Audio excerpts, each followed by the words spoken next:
তাহলে এই চুক্তি কেউ ভঙ্গ করে গাদ্দারি করে যদি কেউ আগের সরকারকে পুনর্বাসন করার চেষ্টা করে, তো সেম অবস্থা, যে মদিনার সব পক্ষ একমত যে মদিনায় আক্রমণ করলে আমরা মুহাম্মদ সাল্লাল্লাহু আলাইহি ওয়াসাল্লামের সাথে আছি। কিন্তু এই কথা বলার পরেও 3টা ইহুদি গোত্র এই গত 1 মাস তলে তলে মক্কার মুশরিকদের সহযোগিতা করেছে। এটা মুহাম্মদ সাল্লাল্লাহু আলাইহি ওয়াসাল্লামও জানে, ফেরেশতারাও জানে, আল্লাহও জানে। তো জিবরাইল এসে বলছে আমরা তো অস্ত্র রাখিনি, যুদ্ধ তো মক্কার মুশরিকদের সাথে শেষ হয়েছে, গাদ্দারদের সাথে তো শেষ হয়নি, মুনাফিকদের সাথে তো শেষ হয়নি, অতএব এক্ষুনি বের হন। তো কোথায় যেতে হবে? ইলা বানি কুরাইজা, বানি কুরাইজার উদ্দেশ্যে বের হন। তো আনাস রাদিয়াল্লাহু তাআলা আনহু কি বলছে দেখেন, আনাস রাদিয়াল্লাহু তাআলা আনহু বলছেন, কাআন্নী আনজুরু ইলাল গুবারি সাতিআন ফি যুকাক বানি গনম মাওকিবা জিবরিল। আল্লাহর নবী যখন ঘর থেকে বের হয়ে সাহাবীদের বললেন চলো বানু কুরাইজার গোত্রের দিকে, জিবরাইল আদেশ দিয়েছে। তো আনাস রাদিয়াল্লাহু তাআলা আনহু বলছেন আমরাও যখন বানি কুরাইজা গোত্রের দিকে এগিয়ে যাচ্ছি তখন আমাদের আগে আগে জিবরাইলের ঘোড়সওয়ার বাহিনীর ঘোড়ার আঘাতে তৈরি হওয়া উড়ন্ত ধুলা আমরা দেখতে পাচ্ছি। আল্লাহু আকবার। মোটর সাইকেল গেলে যেমন ধুলা তৈরি হয়, তখন আমরা এখান থেকে 700-600 জন একত্রে রওনা দিচ্ছি বানু কুরাইজার দিকে, তো আমাদের আগে আগে ধুলা উঠতেছে, তো আমরা তো যাইনি, তো কিসের ধুলা? তো আনাস রাদিয়াল্লাহু তাআলা আনহু বলছেন যে ইহুদিদের অলিগলিতে জিবরাইলের বাহিনীর উড়ন্ত ধুলা আমরা চোখে দেখতে পাচ্ছি। সহিহ বুখারী 4117। আল্লাহ সুবহানাহু তাআলা সূরা আনফালের মধ্যে, সূরা আলে ইমরানের মধ্যে, সূরা আহজাবের মধ্যে আসমান থেকে বদর, উহুদ, খন্দক, হুনাইনে তিনি ফেরেশতা অবতীর্ণ করেছেন, এই মর্মে আয়াত স্পষ্টভাবে আল্লাহ বলেছেন ইস্তাস্তাগীসুনা রাব্বাকুম ফাস্তাজাবা লাকুম আন্নী মুমিদ্দুকুম বিআলফিন মিনাল মালায়েকা। তোমাদের প্রতিপালক 1000 ফেরেশতা পাঠিয়ে তোমাদের সহযোগিতা করেছে। ইস্তাকুলু লিল মুমিনিনা আলাই ইয়াকফিয়াকুম আইয়ুমিদ্দাকুম রাব্বুকুম বিসালাসাতি আলাফিন মিনাল মালায়েকা মুনজিলিন। তোমাদের প্রতিপালক 3000 ফেরেশতা অবতীর্ণ করে সহযোগিতা করেছেন। হাযা ইমদিদকুম রাব্বুকুম বিখামসাতি আলাফিন মিনাল মালায়েকাতি মুসাব্বিমিন। সারিবদ্ধভাবে 5000 ফেরেশতা অবতীর্ণ করে তোমাদের প্রতিপালক সহযোগিতা করেছে। ইয়া আইয়ুহাল্লাযীনা আমানু যকুরু নি'মাতাল্লাহি আলাইকুম ইয জাআতকুম জুনুদুন ফাআরসালনা আলাইহিম রিহান ওয়া জুনুদান লাম তারাওহা। খন্দকের যুদ্ধে আমরা 2টা বাহিনী পাঠিয়েছিলাম, একটা বিশাল ঝড়ো বাতাস আর একটা এমন সেনাবাহিনী যাকে তোমরা দেখতে পাও না, সেটা হচ্ছে ফেরেশতার সেনাবাহিনী। আব্দুল্লাহ বিন জুবাইর রাদিয়াল্লাহু তাআলা আনহু থেকে বর্ণিত, তিনি বলেন সামি'তু রাসূলুল্লাহ সাল্লাল্লাহু আলাইহি ওয়াসাল্লাম ইয়াকুল ফি কতল হানজালা ইবনে আবি আমির। হানজালা রাদিয়াল্লাহু তাআলা আনহু বাসর ঘর থেকে বেরিয়ে যুদ্ধ করে শহীদ হয়েছে। সাহাবীরা বলছে তাকে গোসল দিতে হবে। তো রাসূলুল্লাহ সাল্লাল্লাহু আলাইহি ওয়াসাল্লাম বলছেন ইন্না সাহিবাকুম তুগাসসিলুহুল মালায়েকা। হানজালাকে গোসল দেওয়ার দরকার নেই, এই জন্য যে হানজালাকে ইতিমধ্যে ফেরেশতারা গোসল দিয়ে ফেলেছে। সম্মানিত উপস্থিতি, আরো অসংখ্য হাদিস রাসূলুল্লাহ সাল্লাল্লাহু আলাইহি ওয়াসাল্লামের জীবদ্দশায় ফেরেশতাদের সংক্রান্ত পেশ করা যাবে। রাসূলুল্লাহ সাল্লাল্লাহু আলাইহি ওয়াসাল্লাম একদিন বসে আছে এরকম মাজমায়, একজন অপরিচিত ব্যক্তি আসলেন, এসে আল্লাহ নবীকে জিজ্ঞেস করছে ইসলাম কি বলেন, ঈমান কি বলেন, ইহসান কি বলেন। সাহাবীরা বলছে ওর চেহারায় সফরের আলামত নাই এবং আমরা কোনোদিন দেখিনি। এখনকার মদিনা যত ছোট, সেই কালের মদিনা আরো ছোট, হাতে গোনা যায় একটা গ্রামের মানুষকে। এক গ্রামের সবাই সবাইকে চেনে, 500-600 মানুষ, 500-600 ঘর, সবাই চেনে। তা আমরা চিনিও না, আর এ তো বিমান আর রকেটের সফর নয়, মরুভূমির সফর, সফরের আলামতও নাই। একদম ইস্ত্রি করা সাদা ধবধবে জামা গায়ে দিয়ে আসলে যেমন হয়, আমরা তো গাড়িতে আসছি, তবুও কত সফরের আলামত গায়ে লেগে আছে। তো যখন জিজ্ঞেস করে শেষে বিদায় নিয়ে চলে গেল, তখন রাসূল জিজ্ঞেস জানো কে ছিল? বলে না, আপনি এবং আল্লাহ ভালো জানেন। তো বলে জিবরাইল এসেছিল তোমাদেরকে দিন শেখানোর জন্য। তাহলে ওনারা স্বচক্ষে ফেরেশতাদের দেখতেছে, ফেরেশতাদের অস্তিত্বকে স্বচক্ষে দেখছে, ফেরেশতাদের অস্তিত্বের প্রভাব স্বচক্ষে দেখছে, স্বচক্ষে অনুভব করছে। রাসূলুল্লাহ সাল্লাল্লাহু আলাইহি ওয়াসাল্লাম বলছেন আজকে জিবরাইল আসেনি। কেন আসেনি? বাড়িতে মূর্তি এই জন্য, ছবি এই জন্য। ছবি সরাও, জিবরাইল আসবে। লা ইয়াদখুলুল মালায়েকাতু ফি বাইতিন, ওই বাড়িতে ফেরেশতা প্রবেশ করে না যে বাড়িতে কুকুর আছে আর ছবি আছে। রাসূলুল্লাহ সাল্লাল্লাহু আলাইহি ওয়াসাল্লাম বলছেন যে জিবরাইল আমাকে এত বেশি পরিমাণে মিসওয়াক করতে বলে, আমার মুখের গন্ধে জিবরাইলের কষ্ট হয়। আমার এবং আপনার কাছে মনে হয় কোনো গন্ধ নাই, কিন্তু ওই যে কুকুরের ঘ্রাণ শক্তি বললাম সূক্ষ্ম, তা আমার এবং আপনার কাছে মনে হচ্ছে কোনো গন্ধ নাই, কিন্তু এই মানবিক গন্ধই ফেরেশতাদের কষ্ট দেয়। তাহলে মুহাম্মদ সাল্লাল্লাহু আলাইহি ওয়াসাল্লামের পবিত্র মুখের গন্ধ যদি ফেরেশতারা কষ্ট পায়, তাহলে যে সারাদিন বিড়ি আর সিগারেট খাচ্ছে ওর কাছে ফেরেশতা থাকবে না শয়তান থাকবে? আবার বলেন, ওর কাছে ফেরেশতা থাকবে না শয়তান থাকবে? শয়তান। ফেরেশতা থাকার কোনো সুযোগ নাই। ও শয়তানের বন্ধু এবং শয়তানের গোলাম। ওর অন্তরের রূহ মারা গেছে, ওর মুখের রূহ মারা গেছে, এই নূর মারা গেছে, নাই। এটা চোখের পাওয়ার যেমন সত্য, ওই নূরের অস্তিত্ব তেমন সত্য। কানের শ্রবণ শক্তির পাওয়ার যেমন সত্য, ওই নূরের অস্তিত্ব তেমন সত্য। ওর হৃদয়ের নূরের অস্তিত্ব তেমন সত্য। সম্মানিত উপস্থিত, তাহলে সাহাবায়ে কেরাম গায়েবের উপর কঠোর থেকে কঠোর ঈমান রাখতেন। এই জন্য তারা কখনো দুনিয়ামুখী ছিলেন না, এই জন্য তারা কখনো ইসলামের বিজয়ের জন্য কম্প্রোমাইজ করেননি, কম্প্রোমাইজের আদর্শকে তারা অবলম্বন করেননি। কেননা তারা ঈমান বিল গায়েব ইয়াকিনের পর্যায়ে ছিল। আর আমাদের ঈমান বিল গায়েব নাই, এই জন্য আমাদের আজকে এই দশা। আপনাকে বুঝানোর সুবিধার্থে যদি আরো স্পষ্ট করে বলি যে মূসা আলাইহিস সালাতু ওয়াস সালাম তৎকালীন ফেরাউনের কাছে দুনিয়াবী শক্তিতে যতটা দুর্বল ছিল, আজকের ফিলিস্তিনের গাজার মানুষ অতটা দুর্বল নয় ইসরায়েলের কাছে।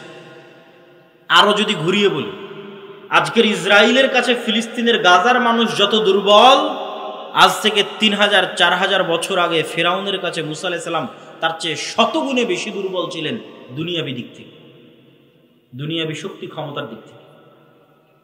আরো যদি বুঝানোর জন্য বলি, আজ থেকে 1400 বছর আগে মুহাম্মদ সাল্লাল্লাহু আলাইহি ওয়াসাল্লাম এবং তার সাহাবীরা আবু বকর, ওমর, ওসমান, আলী রাদিয়াল্লাহু তাআলা আনহুম, খালিদ বিন ওয়ালিদ, আমর ইবনুল আস, তারা পারস্য এবং রোমান সাম্রাজ্যের তুলনায় যতটা দুর্বল ছিল, আজকের সারা বিশ্বের মুসলমানেরা আমেরিকা, ইউরোপের তুলনায় অতটা দুর্বল নয়। আরো সহজ করে বলি, আজকের সমগ্র বিশ্বের মুসলমানেরা আমেরিকা এবং ইউরোপের দুনিয়াবী শক্তির তুলনায় যতটুকু দুর্বল, তার চেয়ে শতগুণ দুর্বল ছিল মুহাম্মদ সাল্লাল্লাহু আলাইহি ওয়াসাল্লাম এবং তার সাহাবীরা, খালিদ বিন ওয়ালিদ এবং আমর ইবনুল আসেরা দুনিয়াবী শক্তির তুলনায় তৎকালীন রোমান এবং পারস্যের কাছে শতগুণ বেশি দুর্বল ছিল। তাহলে ওরা জিতলো কেমনে? ওদের জয় লাভের মূল রহস্য দুনিয়াবী নয়, কেননা দুনিয়াবী শক্তিতে এটা মোকাবেলা সম্ভব নয়। ফেরাউনের শক্তির সামনে মূসার শক্তি জিরো দুনিয়াবী শক্তিতে, সুতরাং বিজয় সম্ভব নয়। রোমান এবং পারস্য সাম্রাজ্যের শক্তির সামনে মুসলমানদের শক্তি জিরো, এখানে বিজয় সম্ভব নয়। আজকে মুসলমানদের শক্তি থাকার পরও মুসলমানদের বিজয় নাই কেন? খালিদ বিন ওয়ালিদ, আমর ইবনুল আস এরা বদর, উহুদ, খন্দকে স্বচক্ষে ফেরেশতাদের সহযোগিতা দেখেছে, যে কিভাবে ফেরেশতা নেমে এসে যুদ্ধ করে মুহাম্মদ সাল্লাল্লাহু আলাইহি ওয়াসাল্লামের পক্ষে। আল্লাহর শক্তি এবং আল্লাহর ক্ষমতার উপর অগাধ আস্থা। ফলত যখন এরা যুদ্ধের ময়দানে অবতীর্ণ হয়েছে, তখন দুনিয়াবী শক্তির উপর ভরসা না আল্লাহর সাহায্য সহযোগিতার উপর ভরসা? আল্লাহর সাহায্য এবং সহযোগিতার উপর ভরসা। এই জন্য যুদ্ধের মাঠেও সালাত আদায়ের আদেশ, কেননা সালাত হচ্ছে পৃথিবীর সবচেয়ে বড় টেকনোলজি। আল্লাহ সুবহানাহু ওয়া তাআলার সাহায্যকে পৃথিবীতে টেনে নিয়ে আসতে পারে। বুঝার জন্য টেকনোলজি বলতেছি, যাতে বুঝার সুবিধার্থে হয়, আপনার ভাষা যাতে আপনার কাছে বুঝার সুবিধার্থে হয়, যে আল্লাহর সাহায্য পৃথিবীতে টেনে নিয়ে আসবে। এর সবচেয়ে শক্তিশালী টেকনোলজি হচ্ছে সালাত। এই জন্য যুদ্ধের মাঠেও সালাত আদায় করে, কারণ দুনিয়াবী শক্তির কোনো কথা নেই। দুনিয়ার লজিকে তো সবাই মিলে ফায়ার করার কথা, বোমা বর্ষণ করার কথা, গুলি করার কথা, তীর চালানোর কথা, তরবারি চালানোর কথা, কিন্তু আল্লাহর লজিকে না। একদল যুদ্ধ করবে আর একদল সালাত আদায় করবে, কেননা ওইটার মাধ্যমে গায়েবী মদদ পৃথিবীতে নেমে আসবে, অদৃশ্য শক্তির মদদ পৃথিবীতে নেমে আসবে।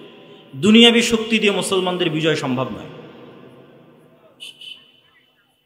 তো আজকের মুসলমানদের সমস্যা হচ্ছে, এরা না আল্লাহর উপর ভালোভাবে বিশ্বাস স্থাপন করে, না আল্লাহর শক্তি এবং ক্ষমতা সম্পর্কে জানে, না ফেরেশতার উপর কোনো বিশ্বাস আছে। আপনি নিজে চিন্তা করেন, যে আজকে সাহাবীদের যে ঘটনাগুলো তুলে ধরলাম, এইটাতে কি মনে হয় যে সাহাবীরা ফেরেশতাকে কেমন বিশ্বাস করতেন, আর আমি এবং আপনি ফেরেশতাকে কেমন বিশ্বাস করি যে না ফেরেশতা আছে? শুধু তো মুখে বলেছে আমানতু বিল্লাহি ওয়া মালাইকাতিহি, ঈমান আনছে আল্লাহর উপর, ঈমান আনছে ফেরেশতার উপর। কি ওই ঈমান কিসের ঈমান? যদি আল্লাহ এবং আল্লাহর শক্তি, আল্লাহর ক্ষমতা, আল্লাহর সাহায্য, গায়েবী মদদ, ফেরেশতার অস্তিত্ব, নূরের অস্তিত্ব, এগুলোর উপর যদি মুসলমানদের বিশ্বাসই থাকতো, তাহলে মন্দির পাহারা দিয়ে ভোট নেওয়া লাগতো। যখন এগুলোর উপর বিশ্বাস নাই, তখন দুনিয়াবি লজিকে বিজয় অর্জন করতে হবে। দুনিয়াবি লজিকে মুসলমানদের বিজয় হবে না। মুসলমানদের বিজয় গায়েবী মদদেই হবে। মুসা আলাইহিস সালাতু ওয়াস সালামকে আল্লাহ সুবহানাহু ওয়া তাআলা শিখিয়েছেন যে তুমি যা দেখো, দুনিয়ার মানুষ যা দেখে তা বাস্তব নয়। কেন? এগুলো আল্লাহর নূরের পর্দা দিয়ে ঢাকা আছে। এর আড়ালে সকল কার্যকরণের সূত্রের মালিক আল্লাহ সুবহানাহু ওয়া তাআলা। মুসাব্বিবুল আসবাব, একচ্ছত্র সকল কার্যকরণের সূত্রের মালিক তিনি। সবকিছুকে সেকেন্ডে পরিবর্তন করে দিতে পারে। তো তুমি যেই লাঠি দিয়ে গত 30-40 বছর, মুসা আলাইহিস সালামের বয়স যদি 40 বছর হয়, তাহলে যেই লাঠি দিয়ে তুমি গত 30 বছর যাবৎ গাছের পাতা পেড়েছো, যেই লাঠি দিয়ে তুমি নদীর এবং খাল অতিক্রম করে গেছো লাফ দিয়ে পার হয়ে, তোমার এতদিন থেকে যে লাঠিটা তোমার সাথে আছে, ওই লাঠিকে আমি সাপ বানিয়ে দিচ্ছি। যাও,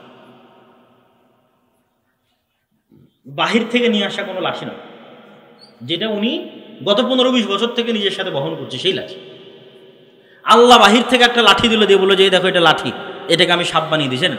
তুমি যে লাঠি 15-20 বছর থেকে বহন করছো, ওই লাঠিকে সাপ বানিয়ে দিও। তুমি একদিন থেকে জানো যে এটা লাঠি, যাতে তুমি ভালোভাবে শিখো যে ফেরাউনের যা দুনিয়াবি শক্তি আছে এগুলো সমান জিরো। যেটা ইসলামের একটা কালেমা আছে, লা হাওলা ওয়ালা কুওয়াতা ইল্লা বিল্লাহ। নেই কোনো শক্তি, নেই কোনো ক্ষমতা, আল্লাহর শক্তি, আল্লাহর ক্ষমতা ছাড়া। তাহলে কি সারমর্ম দাঁড়ালো? আমেরিকার শক্তি এবং ক্ষমতা সমান কি? জিরো। এই বিশ্বাস যেই দিন অর্জন করতে পারবেন ইয়াকিনের লেভেলে, সেই দিন আপনার ঈমান সাহাবীদের ঈমানের কাছাকাছি হবে। ইসরায়েলের দুনিয়াবি ক্ষমতা এবং দুনিয়াবি শক্তি সমান যখন আপনি মানসিকভাবে, মেন্টালি ফিল করতে পারবেন খুব ভালোভাবে যে না এই শক্তি, এই ক্ষমতা সমান হচ্ছে জিরো। লা হাওলা ওয়ালা কুওয়াতা ইল্লা বিল্লাহ। পৃথিবীতে শক্তি এবং ক্ষমতা যদি একমাত্র থাকে, সেটা কার? আল্লাহ সুবহানাহু ওয়া তাআলা। ঈমানের মাত্রা যেদিন এই লেভেলে পৌঁছে যাবে, ঈমানের মাত্রা অনুযায়ী হেল্প আসবে। ঈমানের মাত্রা আরো লেভেলে পৌঁছলে আবার ফেরেশতা নেমে আসবে। বাধা তো নাই ফেরেশতা নামতে। ফেরেশতা নামতে বাধা নাই, তার প্রমাণ কোথায়? রাসূলুল্লাহ সাল্লাল্লাহু আলাইহি ওয়াসাল্লাম বলছেন, দাজ্জাল পৃথিবীর সব শহরে যাবে। মক্কা মদিনায় যখন ঢোকার চেষ্টা করবে, তখন মক্কা মদিনার প্রত্যেকটা প্রবেশ পথে ফেরেশতা উন্মুক্ত তরবারি হাতে দাঁড়িয়ে যাবে। ঈসা আলাইহিস সালাতু ওয়াস সালাম ফেরেশতার ঘাড়ে হাত দিয়ে দুনিয়াতে নেমে আসবে। তো মানুষ তো দেখবে ফেরেশতাকে, ফেরেশতার ঘাড়ে হাত দিয়ে নেমে আসবে। তো ফেরেশতা নেমে আসতে কোনো বাধা নাই, কিন্তু ওই লেভেলের ঈমানই নাই তো আসবে কোথায়? ওই লেভেলের ইয়াকিন নাই, তাহলে আসবে কোথায়? সম্মানিত উপস্থিত, মুসলমানদেরকে আল্লাহ সুবহানাহু ওয়া তাআলা পৃথিবীর সবচেয়ে শক্তিশালী টেকনোলজি এটা মুসলমানদের দিয়েছে। সেটা যে সাউন্ড টেকনোলজি। এটাও বুঝার সুবিধার্থে বলতেছে, যাতে ধারণ করতে পারেন আমার কথাটাকে যে আমি কি বলতেছি। আল্লাহ সুবহানাহু ওয়া তাআলা পৃথিবীকে সৃষ্টি করেছেন আওয়াজ দিয়ে, কুন ফায়াকুন, হও হয়ে যাও। আল্লাহর আওয়াজ যথেষ্ট। আল্লাহ সুবহানাহু ওয়া তাআলা পৃথিবীকে ধ্বংস করবেন আওয়াজ দিয়ে। ইসরাফিল যখন বাঁশিতে ফু দিবে, আওয়াজ তৈরি হবে। ওই আওয়াজ আকাশ বুঝতে পারবে, ওই আওয়াজ সূর্য বুঝতে পারবে, ওই আওয়াজ চন্দ্র বুঝতে পারবে। এগুলো আওয়াজ রিসিভ করা মাত্র চূর্ণ বিচূর্ণ হয়ে যাবে। কেন? ওইভাবে সেট আপ করা আছে, ওইভাবে ইনস্টল করা আছে। আমার গায়ের এই জামারও আওয়াজ বুঝার সক্ষমতা আছে, এই মাইকেরও আওয়াজ বুঝার সক্ষমতা আছে, কিন্তু কোন আওয়াজ বুঝে আমি জানি। আল্লাহ সুবহানাহু ওয়া তাআলা সাউন্ড টেকনোলজির কিছু জ্ঞান সুলাইমান আলাইহিস সালাতু ওয়াস সালামকে দিয়েছেন। পিঁপড়াও কিছু বলে আমি বুঝি না, গরুও কিছু বলে আমি বুঝি না, সুলাইমান আলাইহিস সালাম বুঝতেন। পাখিও কিছু বলে আমি বুঝি না। তাহলে পৃথিবীর প্রত্যেকটা বস্তু আওয়াজ রিসিভ করে এবং আওয়াজ ছাড়ে। ইউসাব্বিহু লিল্লাহি মা ফিস সামাওয়াতি ওয়া মা ফিল আরদ। আল্লাহর তাসবিহ পাঠ করে, মান নয়। আরবি যারা জানে তারা খুব ভালোভাবে জানে ইউসাব্বিহু লিল্লাহি মা ফিস সামাওয়াতি ওয়া মা ফিল আরদ মানে শুধু যাদের জ্ঞান আছে, যারা কথা বলতে পারে দুনিয়ার মানুষের লজিক এরা নয়, প্রত্যেকটা জড় বস্তু আল্লাহর তাসবিহ পাঠ করে।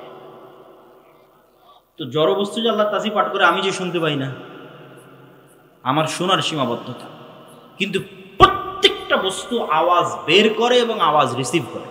এই কাগজের আওয়াজ আছে, আওয়াজ বের করে এবং আওয়াজ রিসিভ করে। আপনার কাছে এটা এখন কঠিন মনে হলে আমি একটু সহজ করি, বুঝার সুবিধার্থে সহজ করি। এই কাগজটা আগে কি ছিল? কি ছিল বলেন? আঁশ কি ছিল? হ্যাঁ, কোনো একটা গাছের ছাল বাকলা অথবা তুলা, আমাদের কাপড় তুলা ছিল, ওটা কোথায় ছিল? গাছে ছিল, তাই না? এবার গাছ যখন দেখবেন তখন আপনার ব্রেনে কাজ করবে যে গাছের জীবন আছে, এটা তো বোঝা যায়। গাছের জীবন আছে এটা বোঝা যায় না? ও বড় হয় কিভাবে, ধান দেয় কিভাবে, আম দেয় কিভাবে, ফল দেয় কিভাবে? তো যে আম ধান ফল দিতে পারে ও কথাও বলতে পারে। আজকে ওর কথা বোঝার ক্ষমতা আমার নাই, তাই তাহলে এটা আলাদা কোনো অস্তিত্বশীল নয়। সব জিনিস আপনি দেখেন ঘুরে ফিরে কোনো না কোনো একটার সাথে কানেক্টেড, আল্লাহর প্রকৃত অস্তিত্বের সাথে কানেক্টেড। যে চেয়ারের উপর আমি বসে আছি এটা কাঠ ছিল, গাছের সাথে সম্পৃক্ত। এইভাবে এগুলো, এই যে প্রত্যেকটা মেটাল যেগুলোতে তৈরি হয়েছে, এগুলো কোনো খনিজ পদার্থ থেকে আনা হয়েছে। কোনো এক খনিজ, যে খনি আছে সেখান থেকে সে পদার্থ বের করে এটা তৈরি করা হয়েছে। ওখানে যখন ছিল তখন আপনি ঠিকই বুঝবেন যে আমার তো জীবন আছে, আস্তে আস্তে বাড়তেছে, আস্তে আস্তে বড় হচ্ছে।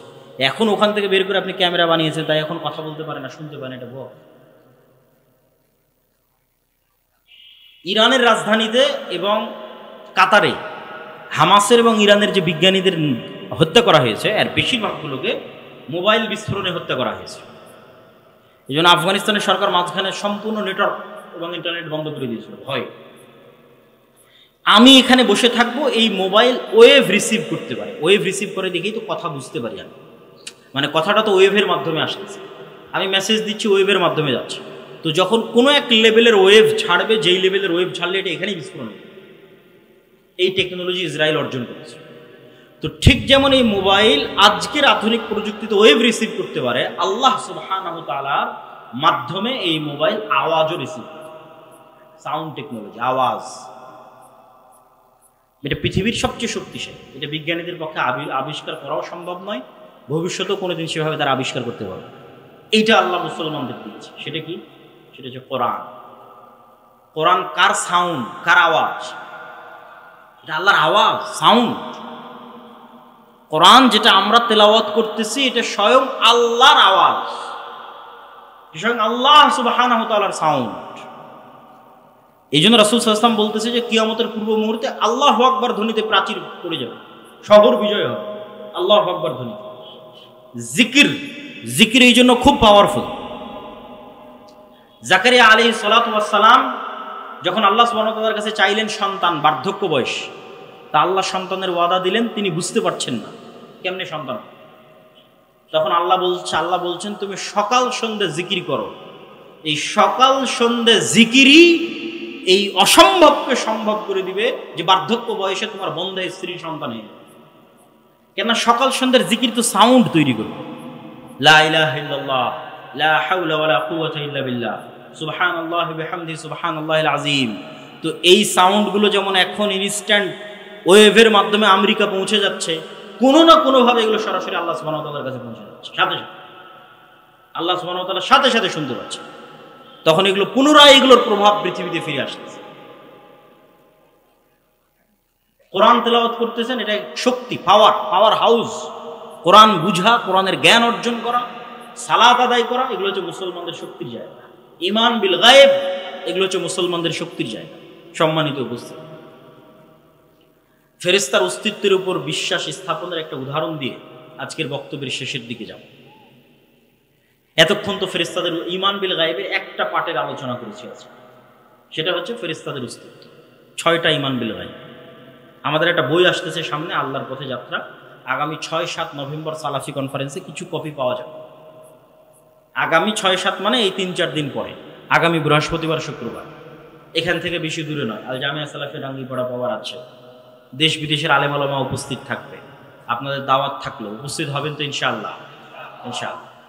তো ওখানে আমাদের এই ঈমান বিল গায়েব এবং ইসলামের যে 5টা আরকান আছে এই পুরো বিষয়ের উপর একটা বই আসতেছে, আল্লাহর পথে যাত্রা, যেটা কিছু কপি পাওয়া যাবে ইনশাআল্লাহ। তো সেখানে আরো বিস্তারিত আলোচনা আছে। তো আমি যেটা বলছিলাম, ফেরেশতার অস্তিত্বের উপর আলোচনা করলাম, বাস্তবে কেমনে প্র্যাকটিক্যালি দেখবেন ফেরেশতা আছে। এটার একটা উদাহরণ দিই, একটা হোমওয়ার্ক দিই, একটা বাড়ির কাজ দিই, যদি বাস্তবে করেন আপনি দেখবেন যে হ্যাঁ, ফেরেশতার অস্তিত্বের আপনি সন্ধান পেয়ে যাবেন। সেটা হচ্ছে, কোথাও যদি বিমানের টিকিট থাকে, ট্রেনের টিকিট থাকে, বাসের টিকিট থাকে, পরীক্ষা থাকে, ভাইভা থাকে, তাহলে যেই লেভেলের নিয়ত থাকে, আজকে আমার 11টায় ট্রেন আছে, বিমান আছে, ধরতে হবে, ওর চাইতে বেশি লেভেলের নিয়ত করবেন যে আগামীকাল ফজরের সালাত আছে, উঠতে হবে। নিয়তের মাত্রাটা হবে এর চাইতে বেশি লেভেল। প্লেন থাকলে, বিমান থাকলে, বাস থাকলে যেই লেভেলের নিয়ত হয় ধরা লাগবে, পরীক্ষা থাকলে, ভাইভা থাকলে তার চাইতে বেশি লেভেলের নিয়ত হবে যে আপনি ফজরের সালাত আদায় করবেন আগামীকাল। এখন আগামীকাল ফজরের সালাতে উঠবেন, তো আমরা ফেরেশতার অস্তিত্বের পরীক্ষা নিব, তাই না? তো ফেরেশতার অস্তিত্বের যেহেতু পরীক্ষা নিব, তাহলে তার মানুষকে বলার দরকার নাই যে ভাই, আব্বা আম্মা, ভাই বোন, যে আমাকে একটু ফজরে উঠিয়ে দিই। উঠানোর জন্য তো আল্লাহর ফেরেশতা আছে, আপনাকে উঠানোর জন্য আল্লাহর ফেরেশতা আছে, তার মানুষকে বলার কি দরকার? মোবাইলে অ্যালার্ম কেন দিবেন? ফেরেশতা তো আছে।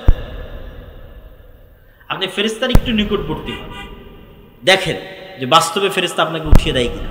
আল্লাহ সুবহানাহু ওয়া তাআলার ফেরেশতা নিয়োজিত আছে। তো রাসূলুল্লাহ সাল্লাল্লাহু আলাইহি ওয়াসাল্লাম অসংখ্য হাদিসে বলছেন, কেউ যদি উজু অবস্থায় ঘুমায়, কেউ যদি আয়াতুল কুরসি পড়ে ঘুমায়, ঠিক আছে, ঘুমানোর যে সুন্নাতগুলো আছে এগুলো পালন করে ঘুমায়, তাহলে তার মাথার কাছে ফজর পর্যন্ত একজন ফেরেশতা বসে থাকে। বলেন আল্লাহু আকবার। এবার আপনি পরীক্ষা নেন যে ফেরেশতা বসে আছে আপনার মাথার কাছে, নিয়ত শুধু হবে ওই লেভেলের, আর কিচ্ছু করা লাগবে না। ব্যাস, মানুষকেও বলার দরকার না, অ্যালার্ম দেওয়ার দরকার না, ঠিক সময়ে ফেরেশতা আপনাকে উঠিয়ে দেবে। আপনি পরীক্ষা করে দেখেন কিভাবে উঠিয়ে দিবে, সেটার পরিবেশও ফেরেশতা তৈরি করবে। আল্লাহ এভাবেই তাদের দায়িত্ব দিয়ে দিয়েছে। এখন মশার কামড়ে আপনাকে উঠিয়ে দিবে না, বৃষ্টি ঝড়ের আওয়াজে আপনাকে উঠিয়ে দিবে না, অন্যদিন শয়তানের পর্দার কারণে আজান কানে ঢোকে না, তো আজকে ফেরেশতা বসে আছে, তো শয়তানের পর্দা কান থেকে সরে গেছে, ডাইরেক্ট আজানই কানে ঢুকে যায়। আল্লাহু আকবার, আজান শুনে উঠে যাবে। আপনি দেখেন পরীক্ষা করে। আর শয়তান আছে কিনা তা পরীক্ষা করবেন কেমন, যে শয়তান যে আছে। এবং এই আপার লেভেলের মেশিন কালবকে নিয়ে যে শয়তান খেলাধুলা করে, কালব পরিবর্তনশীল, এত উচ্চ প্রযুক্তির মেশিন এটা যে প্রতি সেকেন্ডে পরিবর্তন, ধরা পাওয়া যায় না, কন্ট্রোলে রাখা যায় না, খুব ভয়ঙ্কর। তো আপনি 2 রাকাত সালাত আদায়ের নিয়ত করেন যে না, 2 রাকাত সালাত আদায় করব, খুব কঠোর প্রস্তুতি নিয়ে, একদম ভয়ঙ্কর সিদ্ধান্ত নিয়ে 2 রাকাত সালাতে দুনিয়ার কোনো কথা মনে করব না। উজু করে নতুন জামা কাপড় গায়ে দিয়ে একাই এক আলাদা ঘরে লাইট বন্ধ করে দিয়ে, কোনো রকমের ডিস্ট্রাকশন নাই, মনোযোগ বিচ্ছিন্ন হতে পারে এরকম কিছু নাই, ফোন নাই, কিচ্ছু নাই, ছেলে মেয়ে নাই, নির্জন এলাকায় চলে গেছে। 2 রাকাত সালাত আদায় করবেন যেন দুনিয়ার কথা মনে না পড়ে। এবার 2 রাকাত সালাতে দাঁড়ানোর 5-10 সেকেন্ডের মধ্যেই আপনার অজান্তেই আর দুনিয়ার কথা ভেতরে ঢুকে গেছে, আপনি ধরতে পারেননি। কিন্তু 2-5 সেকেন্ড, 10 সেকেন্ড, 20 সেকেন্ড যাওয়ার পর আপনার মনে পড়ছে, আরে আজকে তো সালাতে দাঁড়িয়েছিলাম, দুনিয়ার কথা মনে করবো না, তো মনে তো করা শুরু করে দিচ্ছে। ঘটনা কি? এটাই শয়তান। রাসূল সাল্লাল্লাহু আলাইহি ওয়াসাল্লাম বলছেন, ইয়াখতালিসুহু শাইতান, শয়তান সালাতের মধ্যে মানুষের অন্তরকে ছিনিয়ে নিয়ে চলে যায়, এটাই শয়তান। তাহলে শয়তানের অস্তিত্ব, ফেরেশতার অস্তিত্ব আপনার ছেলের চেয়েও সত্য, আপনার বাবা মায়ের চেয়েও সত্য। আপনার বাড়িতে আপনি কাকে জায়গা দিয়েছেন সেটা চিন্তা করেন। বাড়িতে যদি ছবি থাকে, বাড়িতে যদি মূর্তি থাকে, কুকুর থাকে, বাড়িতে যদি সালাম দিয়ে না ঢোকেন, বাড়িতে যদি কোরআন তেলাওয়াত না হয়, তাহলে ওই বাড়িতে সবসময় কে আছে? শয়তান আছে। পেশাবের যত্ন নেয় না, পরিষ্কার পরিচ্ছন্ন থাকে না, ঠিক আছে, ওরা সব মুতাহহারুন, ফেরেশতাদের পেশাব নয়, পায়খানা নেই, সব পবিত্র। তাহলে যে পেশাবের যত্ন নেয় না, উজু করে না, নামাজ পড়ে না, ওর কাছে ফেরেশতা থাকবে জীবন? যে উজু ভাঙলে উজু করে, ওর সাথে ফেরেশতা থাকবে। অথবা অন্তত যে 5 ওয়াক্ত সালাত আদায় করে, পেশাব থেকে বেঁচে থাকে, পেশাব থেকে পবিত্র থাকে, ফরজ গোসল হলে গোসল আদায় করে, এর সাথে ফেরেশতা থাকে। বরকতের ফেরেশতা, রহমতের ফেরেশতা। আর ফেরেশতা কেন্দ্রিক কত অসংখ্য হাদিস আছে রাসূলুল্লাহ সাল্লাল্লাহু আলাইহি ওয়াসাল্লামের। কেউ যদি মসজিদে সালাত আদায় করে সালাতের জায়গাতেই বসে থাকে তো না ওঠা পর্যন্ত ফেরেশতার জন্য দোয়া করতে থাকে। কেউ যদি অসুস্থ ভাইকে দেখতে যায় তাহলে তার জন্য ফেরেশতা দোয়া করতে থাকবে ইস্তেগফারের, তার অসুস্থ ভাইকে দেখতে যাওয়ার জন্য। ওই ব্যক্তি অসুস্থ ভাইকে দেখতে গেলে এই কারণে। কেউ যদি জুমার দিন মসজিদে যায় তাহলে ফেরেশতারা দরজায় বসে থাকে কে আগে আসতেছে তার নাম লেখার জন্য। তারপরে যখন খতিব সাহেব মেম্বারে উঠে তখন খাতা বন্ধ করে দিয়ে তারাও বক্তব্য শোনার জন্য বসে যায়। কোথাও যখন মানুষ একত্রিত হয় আল্লাহর নাম উচ্চারণ করার জন্য তখন পৃথিবীতে কিছু ফেরেশতা আছে 24 ঘন্টা ভ্রমণ করতেছে, কে কোথায় আল্লাহর জিকির করতেছে, স্মরণ করতেছে, ওরা তখন ওখানে একত্রিত হয়ে যায়। আল্লাহ যদি চায় আমাদের নিয়ত যদি ঠিক থাকে তাহলে এখানে হাজার হাজার শত শত ফেরেশতা আছে। সম্মানিত উপস্থিতি, এই জন্য ঈমান বিল গায়বকে মজবুত করতে হবে, ইয়াকিনের লেভেলে নিয়ে যেতে হবে। অদৃশ্যের উপর বিশ্বাস, আল্লাহর উপর বিশ্বাস, আল্লাহর নূরের উপর বিশ্বাস, ফেরেশতার উপর বিশ্বাস, পরকালের উপর বিশ্বাস। পরকাল মানে মৃত্যুর পর পুনরুজ্জীবন, এটাই পরকাল। মৃত্যুর পর পুনরায় জীবিত করা, এটাই পরকাল। আর মৃত্যুর পর পুনরায় জীবিত করা এটা আল্লাহর কাছে এত সহজ, এত সহজ, এত সহজ যে আল্লাহ দুনিয়াতেই দুইজন মানুষকে মৃতকে জীবিত করার ক্ষমতা দিয়ে দুনিয়ার মানুষকে দেখাবেন, দেখো মৃতকে জীবিত করা কত সহজ। আর তুমি বিশ্বাস করছো যে আমি মৃতকে জীবিত করতে পারবো না? তার একজন চলে গেছে, ঈসা আলাইহিস সালাম। এইভাবে এক খাবল কাদা নিয়ে এইভাবে ফু দিতেন বিইজনিল্লাহ, বিসমিল্লাহ, ওই এক খাবল কাদা থেকে পাখি হয়ে আকাশে উড়ে চলে যেত। মৃত মানুষের গায়ে হাত দিয়ে বলতেন বিইজনিল্লাহ, বিসমিল্লাহ, জীবিত হয়ে যাও, জীবিত হয়ে যাও। আর আরেকজন এখনো আসেনি, বাকি আছে, সেটা হচ্ছে দাজ্জাল। দাজ্জালকে আল্লাহ ক্ষমতা দেবে। এইভাবে দাজ্জাল দেখাবে যে আমি আল্লাহ, বিশ্বাস করছো না? আমি রব, বিশ্বাস করছো না? তোমার দাদা কই? আমার দাদা আজ থেকে 15-20 বছর আগে মারা গেছে। ঠিক আছে, তোমার দাদাকে নিয়ে আসতেছে। কবরস্থান থেকে মানুষের দাদা উঠে আসবে। তোমার আব্বা কই? আমার আব্বা আছে 2 বছর আগে মারা গেছে। ঠিক আছে, তোমার আব্বা আসতেছে। কবরস্থান থেকে আমার আব্বা উঠে। তোমার আম্মা কই? তোমার আম্মা 10 বছর আগে। তোমার আম্মা কবরস্থান। তোমার দাদি কই? আরে দাদা, দাদি, বাবা, মা সব কবরস্থান থেকে উঠে এসেছে, জ্যান্ত জীবন তোর সামনে কথা বলতেছে। এই ফিতনা হচ্ছে দাজ্জালের ফিতনা।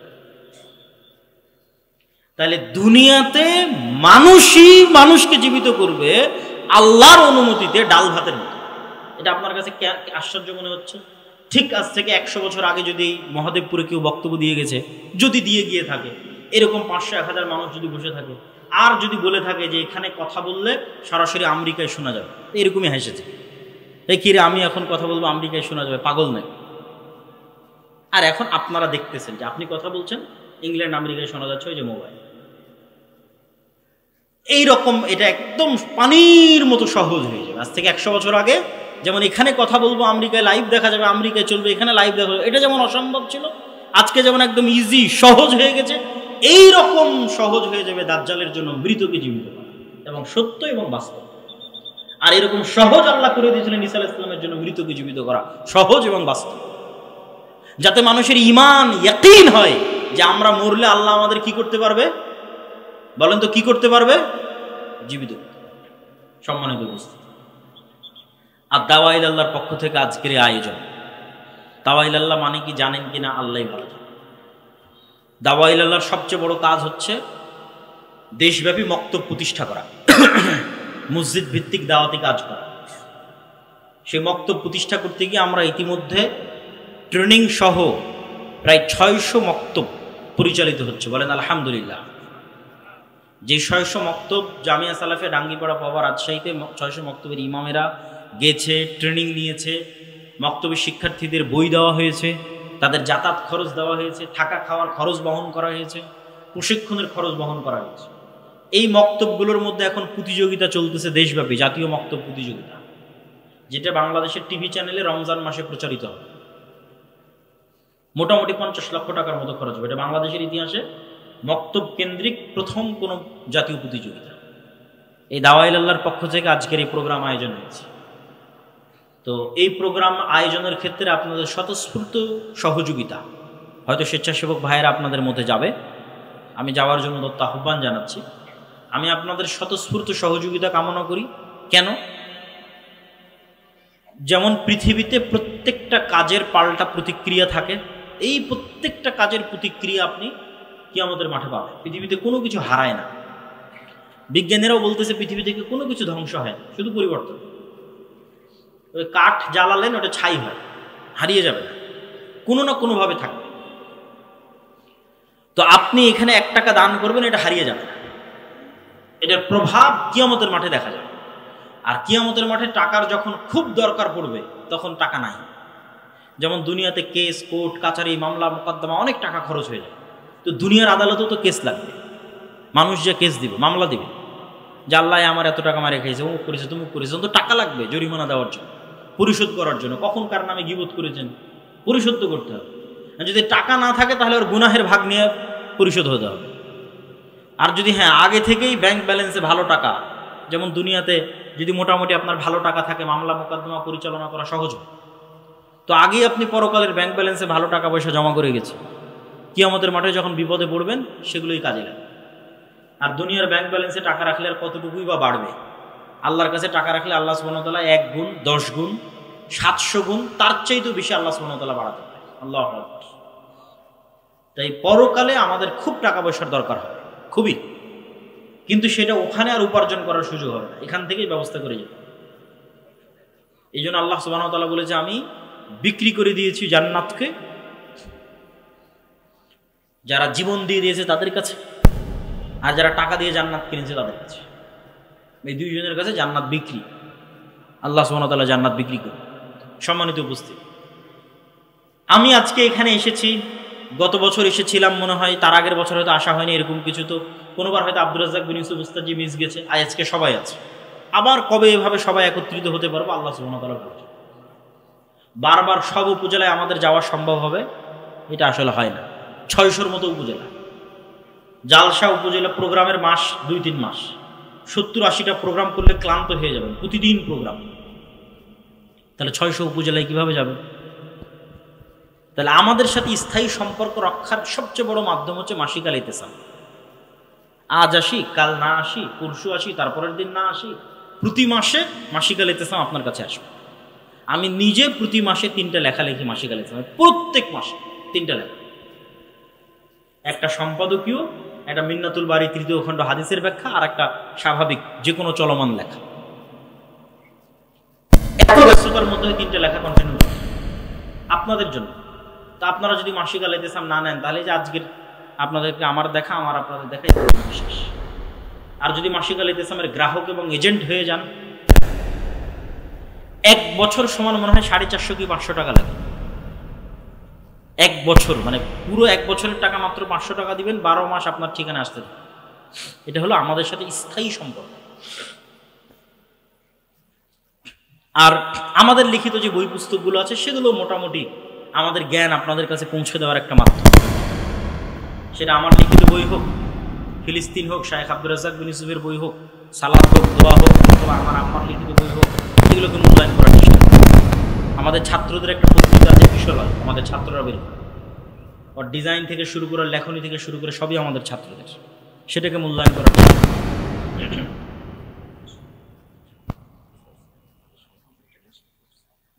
ঠিক আছে। তো আদ-দাওয়া ইলাল্লাহর সাথে সম্পৃক্ত হওয়া, মসজিদগুলোকে, মক্তবগুলোকে, কেন এখানে যাতায়াত খরচও আমরা দিচ্ছি, শিক্ষার্থীদের বইও আমরা দিচ্ছি, প্রশিক্ষণও আমরা দিচ্ছি, সবই আমাদের, প্রতিযোগিতা আয়োজন করতে আমরা আসতেছি। তাহলে কেন আপনারা পিছিয়ে থাকেন? আকিমুল ভাইয়ের সাথে যোগাযোগ করে যত বেশি সম্ভব মক্তবের শিক্ষকদের আমাদের ট্রেনিংয়ে পাঠান এবং মসজিদগুলোর মক্তবের মানোন্নয়নে আমাদেরকে সহযোগিতা করার সুযোগ দেন। পাশাপাশি যে দিনী শিক্ষা প্রতিষ্ঠানগুলো আছে সেগুলোকে আল জামিয়া সালাফিয়ার সাথে সম্পৃক্ত করে। আল জামিয়া সালাফিয়া বর্তমান বাংলাদেশের শিক্ষা গুণে, মানে, আয়তনে, ছাত্র সংখ্যায়, বিদেশি শিক্ষকে, সব দিক থেকে টপ 5, টপ 10-এর মধ্যে একটা প্রতিষ্ঠান হবে, যেটা আপনারাও খুব ভালোভাবে জানেন। অতএব জামিয়া সালাফির সাথে সম্পৃক্ত হওয়া, দাওয়া ইলাল্লাহর সাথে সম্পৃক্ত হওয়া, এগুলো আমাদের এবং আপনাদের খুব জরুরি কর্তব্য। আল্লাহ সুবহানাহু ওয়া তাআলা আমাদের এবং আপনাদের কবুল করুক। আবারও আগামী বৃহস্পতিবার, শুক্রবার সালাফি কনফারেন্সের দাওয়াত দিয়ে আজকের সংক্ষিপ্ত বক্তব্য এখানেই শেষ করছি। ওয়া আখিরু দাওয়ানা আনিল হামদুলিল্লাহি রাব্বিল আলামিন। আসসালামু আলাইকুম ওয়া রাহমাতুল্লাহি ওয়া বারাকাতুহু।